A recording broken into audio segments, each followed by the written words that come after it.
திமுக காங்கிரஸ் வெளியிட்டிருக்கக்கூடிய தேர்தல் அறிக்கையில இந்த தேர்தலோட ஹீரோனா பாஜக வெளியிட்டிருக்கக்கூடிய தேர்தல் அறிக்கை இந்த நாட்டுக்கும் நாட்டு மக்களுக்கும் அது வில்லன். பாஜகவோட தேர்தல் அறிக்கை வில்லன்னு ஏன் சொல்றேன்னா, மத அடிப்படையில இந்த நாட்டு மக்களை பிளவுபடுத்த பொது சிவில் சட்டம் கொண்டு வரப்படும் அறிவிச்சிருக்கிறாங்க. நாட்டுக்கு வரப்போற மிகப்பெரிய ஆபத்துக்கான ட்ரெய்லர் தான் இந்த சிவில் சட்டம், பொது சிவில் சட்டம். மக்களை பிளவுபடுத்துறது மட்டுமல்ல, ஏமாத்துற தேர்தல் அறிக்கையாகவும் பாஜக தேர்தல் அறிக்கை இருக்கு.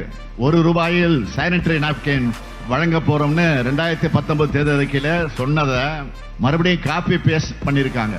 ஆனா உண்மையிலே நாப்கினுக்கு ஜிஎஸ்டி போட்டதுதான் பாஜக ஆட்சி. அந்த வரியை நீக்க நாடாளுமன்றத்தில் எம்பிக்கள் தான் குரல் கொடுத்தாங்க, போராடினாங்க. அது மட்டுமல்ல, இன்னைக்கும் விவசாயிகள் தலைநகர் டெல்லியில போராடிட்டு இருக்காங்களே.